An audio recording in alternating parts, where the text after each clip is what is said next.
वहाँ भगवान कल्कि का अवतार होना है, ये शास्त्रों में वर्णन है। कब होना है ये भी वर्णन है। मुझे पूर्ण रूप से विश्वास है कि पुरातत्व विभाग के सर्वेक्षण के बाद यह तय हो जाएगा, जब वह रिपोर्ट सौंपेगी कोर्ट को और कोर्ट आदेश जारी करेगा, तो जिस प्रकार से राम मंदिर का फैसला हिंदुओं के पक्ष और समर्थन में आया था, निश्चित ही हरिहर का फैसला भी हिंदुओं के समर्थन में आएगा। उत्तर प्रदेश के संभल शहर में डिस्ट्रिक्ट कोर्ट द्वारा शाही जामा मस्जिद का सर्वे करने का आदेश दिए जाने के बाद वहां के चप्पे चप्पे पर सुरक्षाकर्मी तैनात हैं। 3 लाख से ज्यादा की आबादी वाले पश्चिमी यूपी के इस शहर में मंगलवार शाम से ही तनाव है। इसी कड़ी में अयोध्या के संतों ने क्या कुछ कहा, सुनिए। देखिए, ये बहुत महत्वपूर्ण स्थान है। आज से नहीं है, सदियों से है। ये हमारे पुराण शास्त्रों में वर्णन है संभल का, और संभल बहुत प्रसिद्ध स्थान है। लेकिन अब उसमें जो विवाद शुरू हो गया है, ये गलत है। और जैसा होगा वो तो सर्वे होगा। इसके बाद सर्वे का आदेश हो गया है, कोर्ट के माध्यम से वो तय होना है।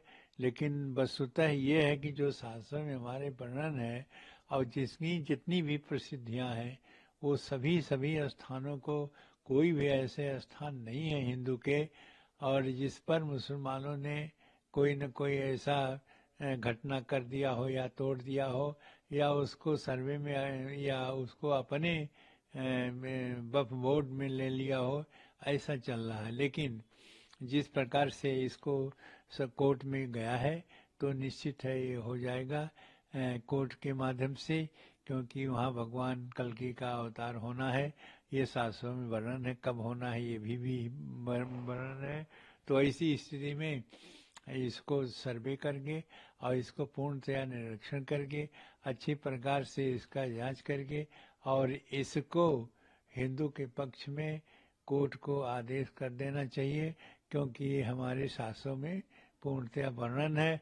जो हमारे शास्त्रों में है और जिसकी प्रसिद्धि इस प्रकार से है, और कल्कि अवतार भी होना है, ऐसे संभल को जिस प्रकार से विवाद में कर दिया गया है मस्जिद के माध्यम से, वह गलत है और इसको तत्काल निर्णय लिया जाए, यह हिंदुओं का मांग है। जिस प्रकार से 90 के दशक में कार सेवा के माध्यम से बाबर नामा को अयोध्या में ध्वस्त कर दिया गया था, अयोध्या से मैं दिवाकराचार्य महाराज आवाहन करता हूं सुप्रीम कोर्ट के जजमेंट के बाद और प्रभु श्री राम को विजयश्री का हार पहनाने के बाद यह सुनिश्चित हो जाता है, यह तय हो जाता है कि जो बाबर पैदा तजाकिस्तान में हुआ, जो बाबर मरा भारत में और दफनाया अफगानिस्तान में गया, वह बाबर मात्र आतंकवादी आक्रांता था, जिसका भारत में कुछ भी नहीं है। और अब भारत में शाही फरमान नहीं बल्कि भारत में संविधान जारी होते हैं और संविधान के न्याय प्रणाली व्यवस्था के अंतर्गत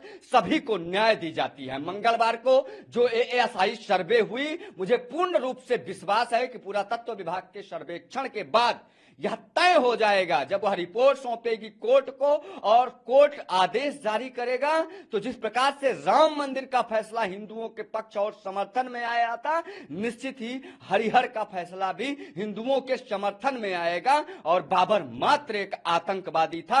अब शाही फरमान नहीं बल्कि संविधान के अनुसार भारत चलता है। अब भारत मुगलों के अनुसार नहीं, भारत अपनी विरासत को लेकर आगे चल रहा है। संगठित हिंदू में अब जो है शक्ति आ गई है, वह एक साथ न्याय के लिए आगे बढ़ रहा है। और न सिर्फ संभल, काशी, मथुरा, बल्कि 40,000 मंदिरें जब तक हम स्वतंत्र नहीं करवा लेते हैं, 125 करोड़ हिंदू संकल्पबद्ध तरीके से, प्रतिबद्ध तरीके से, कटिबद्ध तरीके से एक साथ होकर इन मुगलों आतंकवादी डकैतों के सर्वनाश के लिए तैयार है।